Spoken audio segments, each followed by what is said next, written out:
Everyone, कैसे हैं आप सब लोग। I Anuja welcome you all in my channel maths mania. So our today's topic is probability 2 for class 9th, for class 10th. For class 9th we have already made the chapter probability request of one student. So आज हम लोग class 10th के लिए बना रहे हैं, NCERT based है ये भी, आप लोगों को हेल्प होगी इससे ज़रूर।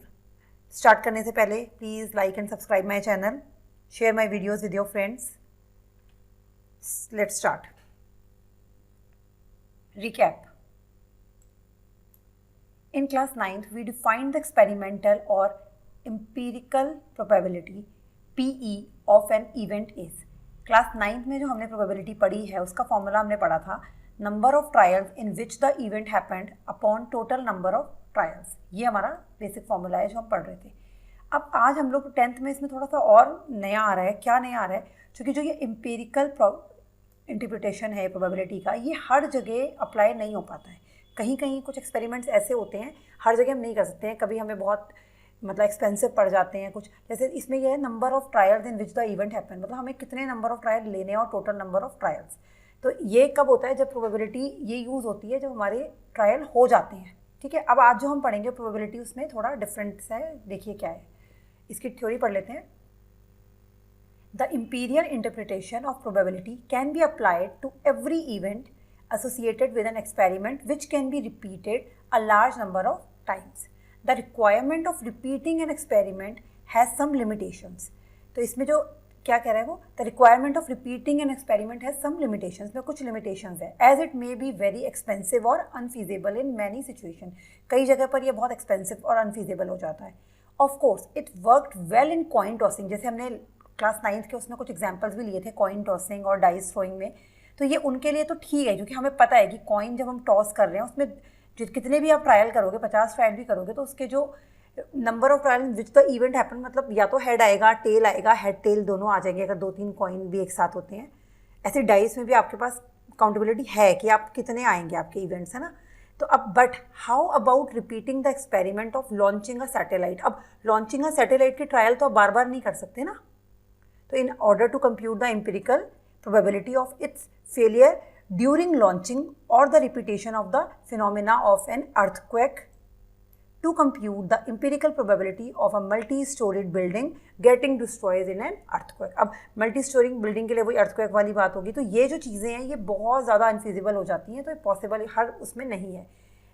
सिंपल कॉइन का आ गया, कार्ड्स का आ गया या डाइस का आ गया, तो उसके लिए ये फिर भी फिजिबल है। ठीक है, आगे हम लोग देखते हैं नया। अब जो आप डेफिनेशन आज जो हम पढ़ रहे हैं, जो क्लास 10th में इंट्रोड्यूस होती है, that is the theoretical probability. अभी हमने पढ़ी एम्पिरिकल प्रोबेबिलिटी, अब हम पढ़ रहे हैं theoretical probability, also called classical probability of an event.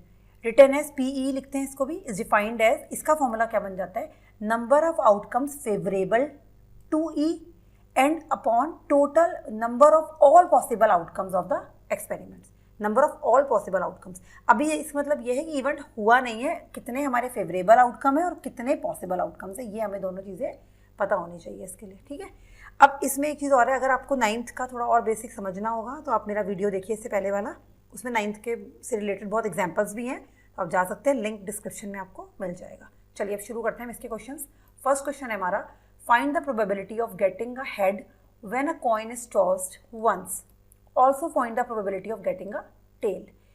अब what the question is saying, the find the probability of getting a head when a coin is tossed once. अगर एक बार कॉइन को हम टॉस करते हैं, तो in the experiment of tossing a coin once, the number of possible outcomes is 2. अगर हम एक बार टॉस मतलब उसे अगर टॉस करेंगे कॉइन को, तो या तो हेड आएगा या टेल आएगा, तो 2 आउटकम्स हमारे पास टोटल आ सकते हैं। ठीक है, पॉसिबल आउटकम्स मतलब।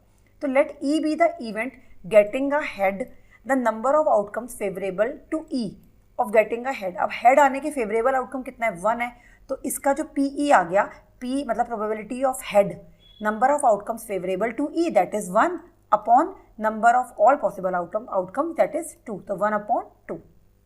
सिमिलरली अगर आप F मान लो एक इवेंट गेटिंग अ टेल का, तो उसका क्या फॉर्मूला हो जाएगा, PF या probability of tail is equals to 1/2। Similarly चूंकि नंबर ऑफ आउटकम्स फेवरेबल यहाँ पर भी 1 होगा टेल के लिए, और number of all possible outcomes हम देख चुके हैं 2 है, तो 1/2 is the answer.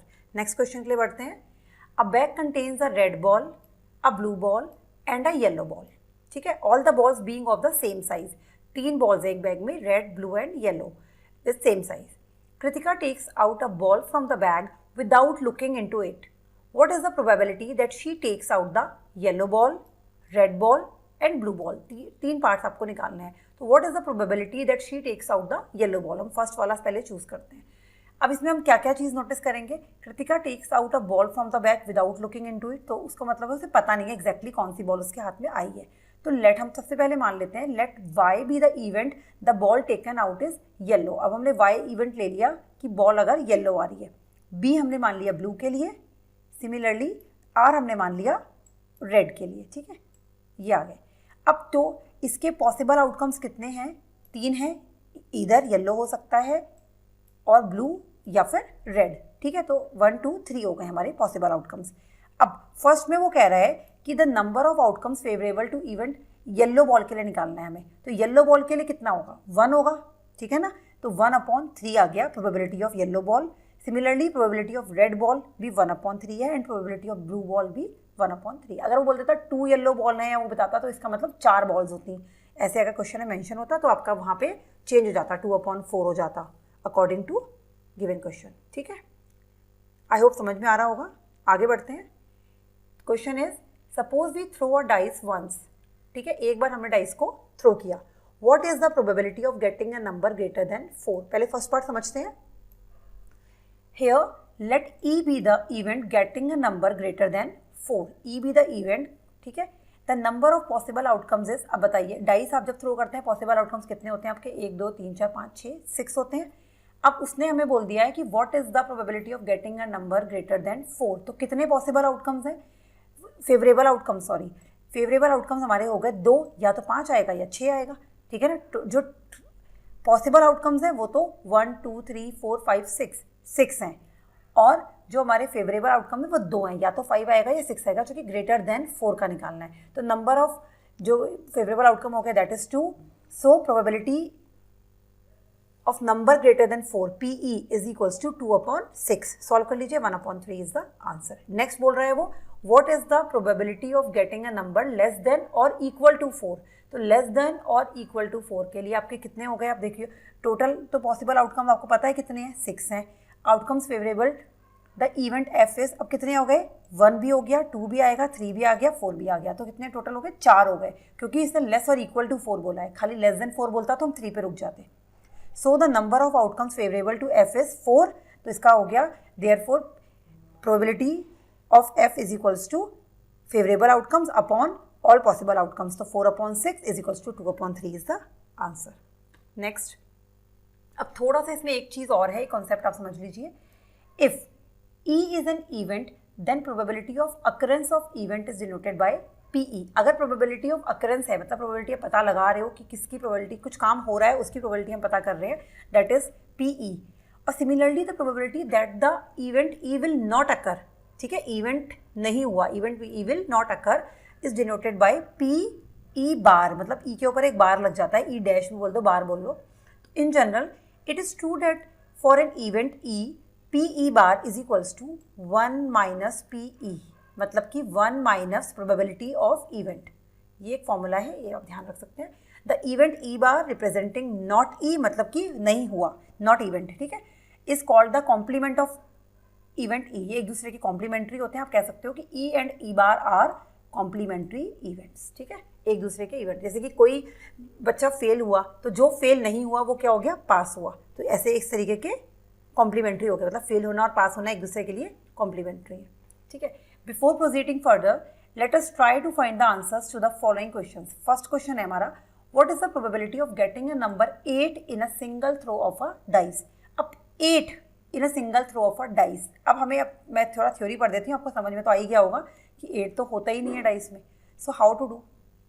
We know that there are only 6 possible outcomes in a single throw of a die. वो आउटकम्स क्या है? 1 2 3 4 5 6। Since no face of the die is marked 8, किसी भी फेस में 8 तो होता ही नहीं है, तो there is no outcome favourable to 8, that is the number of such outcome is 0। तो फेवरेबल आउटकम यहाँ क्या हो गया? 0। तो ये आ जाएगा अगर हम डाइस को थ्रो करते हैं तो पॉसिबल आउटकम्स तो 6 है एंड फेवरेबल आउटकम 0 है, तो 0/6 इज इक्वल्स टू 0। तो इस तरीके के जो इवेंट होते हैं उनको एक नाम दिया गया है, that is called the impossible event. तो that is the probability of an event which is impossible to occur is 0, so such an event is called an impossible event। Second है हमारा, now let us see the next question, what is the probability of getting a number less than 7 in a single throw of a die? तो less than 7, तो since every face of a die marked with a number less than 7, either 1 हो, 2 हो, 3 हो, 4 हो, 5, 6, all 6 जितने भी हैं हमारे ये पॉसिबल आउटकम्स हैं, ये सारे लेस देन 7 ही तो हैं। तो इट इज़ श्योर, ये श्योर है कि we will always get a number less than 7 when it is thrown once. So the number of favourable outcomes in the same as the number of all possible outcome, that is 6। तो मतलब इसमें क्या हो गया, favourable outcome भी 6 है और possible outcomes भी 6 हैं। तो यहाँ पर आंसर आ गया बस 6/6 से 1 आ गया। तो so the probability of an event which is sure और certain to occur is 1. So such an event is called a sure event or a certain event. Yes. अब next हमारा है, आगे देखते हैं। One card is question है next. One card is drawn from a well shuffled deck of 52 cards. ठीक है, एक कार्ड आपने निकाला है, ठीक है, well shuffled deck of 52 cards. 52 cards होते हैं आपके एक उसमें। Calculate the probability that the card will be an ace not be an ace. अब इसमें दो प्रोबेबिलिटी बतानी है आपको, इक्का होना चाहिए और नॉट बी एन एस, मतलब इक्का नहीं होना चाहिए। तो पहला हम लोग कैसे करेंगे, well shuffling ensures equally likely outcomes. There are 4 aces, आपको पता है कि 4 इक्के होते हैं हमारे एक पैक ऑफ कार्ड्स में। तो let E be an event, the card is an ace. तो the number of outcomes favourable, तो आपको पता चल गया कितने हो गए, 4 हो गए। जब हमें विल बी एन एस का निकालना है तो the number of possible outcomes 52, पूरे टोटल हमारे कितने हैं, 52 आउटकम्स हो सकते हैं और 4 उसमें से फेवरेबल आउटकम है। तो इसकी प्रोबेबिलिटी तो आ गई आपकी, favourable outcomes upon possible outcomes 4/52, solve करेंगे तो 1/13 आ जाएगा। That is the first answer. अब सेकंड क्या बोल रहा है वो, नॉट बी एन एस। अब नॉट बी एन एस में दो तरीके से हम इसे सॉल्व करेंगे। पहला तो ये देखिए, नॉट बी एन एस में इसका मतलब आपके 4 इक्के अगर आपने पैक ऑफ कार्ड से हटा दिए तो 52 - 4 हो गया 48। तो the number of possible outcomes तो 52 ही हैं, तो यहाँ आ जाएगा 48/52, that is 12/13 is the answer. ये 4 से कट हो गया, ठीक है, 4 1 4, 4 2 8 एंड 4 13 52। लेकिन इसका एक और तरीका है करने का। अगर हम ध्यान से देखें, जो हमारी प्रोबेबिलिटी एफ है, let F be the event of card drawn in not an ace, जिसमें इक्का नहीं आ रहा है, दैट इज एफ। तो that F is nothing but E bar. एक तरीके से एफ क्या है, ई बार है। ई बार मतलब नहीं होना, मतलब इधर तो हो गया हमारा इक्का है और इसमें क्या है, नॉट बी एन एस, इक्का नहीं है, तो उसका मतलब कॉम्प्लीमेंट है। तो therefore we can also calculate P F as P E bar. तो उसका फॉर्मूला भी पीछे हमने पढ़ा, 1 - पी ई, ये फॉर्मूला पढ़ा हमने। तो 1 - पी ई मतलब प्रोबेबिलिटी ऑफ ई कितनी आई थी, 1/13। तो 1 - 1/13 को सॉल्व करेंगे, 13 - 1 12/13। तो आंसर देखिए सेम आएगा। इसको इस मेथड से भी कर सकते हैं और इस मेथड से भी कर सकते हैं, ठीक है। Next, 2 players Sangeeta and Reshma play a tennis match. It is noted that the probability of Sangeeta winning the match is 0.62. ठीक है, winning the match. What is the probability of Reshma winning the match? Sangeeta की winning probability हमें दे दी है, रेशमा की निकाल दी है। तो इसमें आप ध्यान से देखें कि let S and R, हमने उनके नामों का फर्स्ट लेटर ले लिया। let S and R denote the events that Sangeeta wins the match and Reshma wins the match respectively. The probability of Sangeeta's winning हमें गिवन है, P S is equals to 0.62। तो अब प्रोबेबिलिटी ऑफ रेशमा विनिंग क्या है, देखा जाए तो उसकी कॉम्प्लीमेंट्री तो है, क्योंकि अगर संगीता जीतेगी तो रेशमा नहीं जीतेगी और रेशमा जीतेगी तो संगीता नहीं जीतेगी। तो आप फॉर्मूला लगा दो, तो probability P R is equals to 1 - P R का रेसिप, वही पी आर का क्या बोलेंगे हम, बार, या पी आर का बार जो है एक तरीके से, जो प्रोबेबिलिटी में आपको मैंने बताया था इवेंट का बार, ये that is the 1 - P S आ जाएगा यहाँ। तो 1 - 0.62, this is 0.38 is the answer, because as the event R and S are complementary.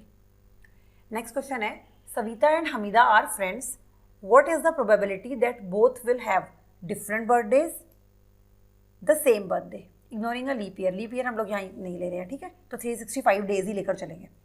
अब out of the 2 friends one girl say Savita's birthday can be any day of the year.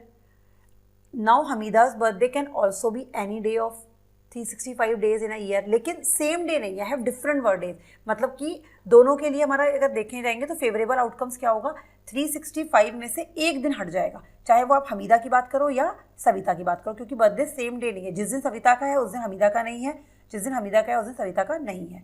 तो if Hamida's birthday is different from Savita's, the number of favourable outcomes for her birthday is 365 - 1 is equals to 364।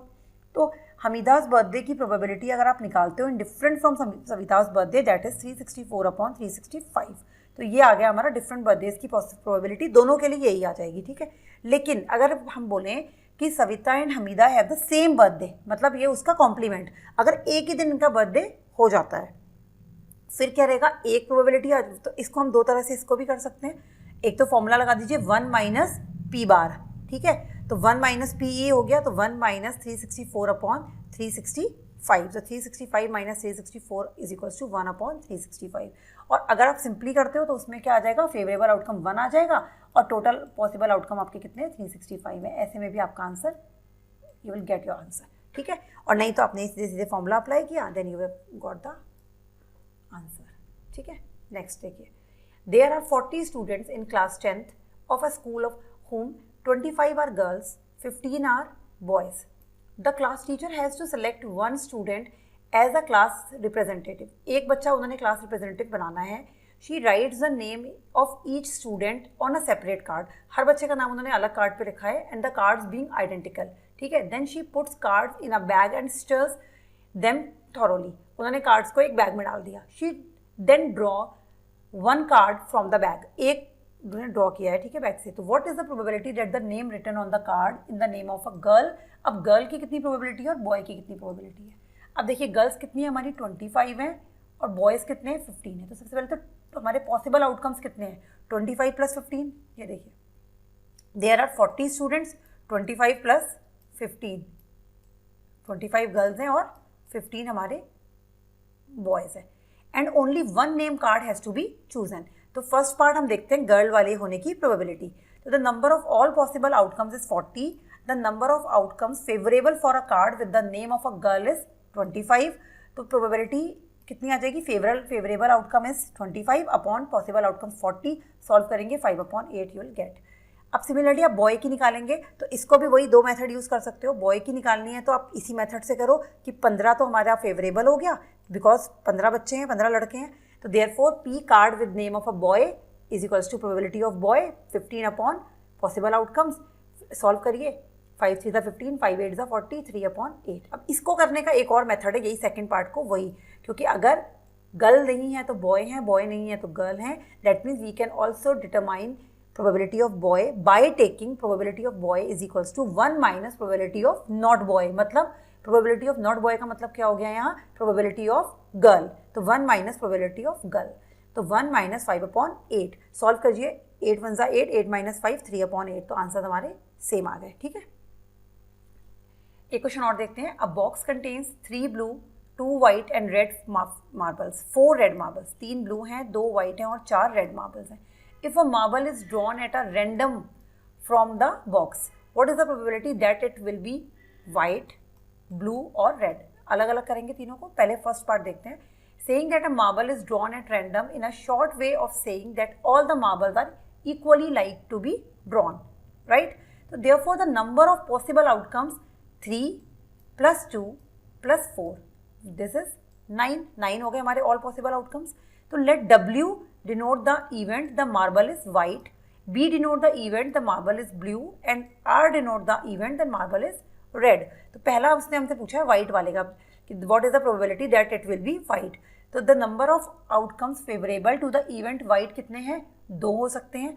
तो favorable outcome हमारे 2 हैं, 2/9, मतलब कि possible outcomes ये answer आ गया। अब कटता तो है नहीं है, तो 2/9 आंसर छोड़ दीजिए। सिमिलरली प्रोबेबिलिटी ऑफ ब्लू कितने हैं, 3 हैं, तो 3 फेवरेबल हो गए अपॉन पॉसिबल आउटकम्स हो गए 9। सॉल्व कर लो, 3 1 3, 3 3 9, व्हाट यू गेट 1/3।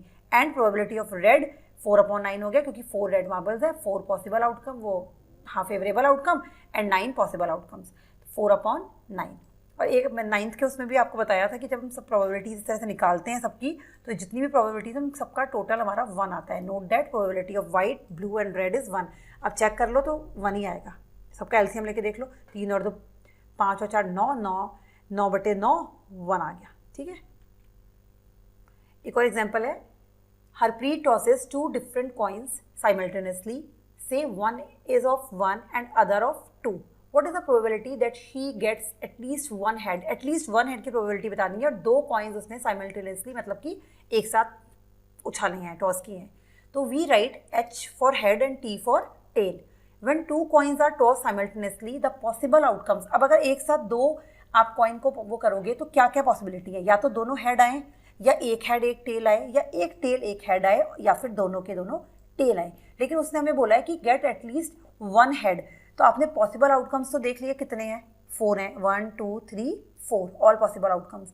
अब हमें अगर सिर्फ एटलीस्ट 1 हेड, तो इसमें तो हेड है ही है, दोनों हेड है तो एक हेड तो मान लो, इसमें भी हेड है और इसमें भी हेड है, तो 3 ऐसे आउटकम्स हैं जिसमें हेड हो सकता है, चौथे में नहीं है। तो 3 हमारे फेवरेबल हो गए और टोटल हमारे हो गए 4। तो अब आप देख लो, that is the probability that Harpreet gets at least 1 head is favourable outcome upon total 3/4। This is the answer. ठीक है, नेक्स्ट है, a carton consist of 100 shirts of which 88 are good, 8 have minor defect and 4 have major defect. अब एक carton में हमारे पास 100 shirts हैं, ठीक है, उसमें 88 तो ठीक है, सही कंडीशन में है, 8 में थोड़ा सा डिफेक्ट है और 4 में मेजर डिफेक्ट है। अब आगे क्वेश्चन कह रहा है कि Jimmy a trader will only accept the shirts which are good. जो जिम्मी ट्रेडर करके है उसने सिर्फ वही शर्ट्स ली हैं जो अच्छी हैं, दैट मीन्स उसने 88 वाली ही ली हैं। But Sujata another trader will only reject the shirts which have major defect, उन्होंने सिर्फ मेजर डिफेक्ट वाली हटाई है, दैट इज 4।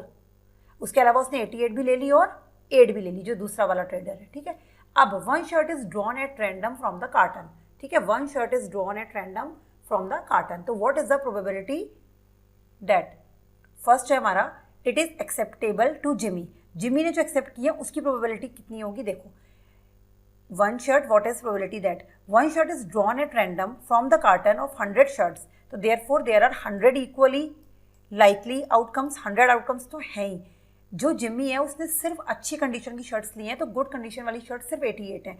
तो the number of outcomes favourable that is acceptable to Jimmy 88 है, तो फेवरेट, तो therefore probability shirt is acceptable to Jimmy is equals to 88/100, this is 0.88। ये हो गया।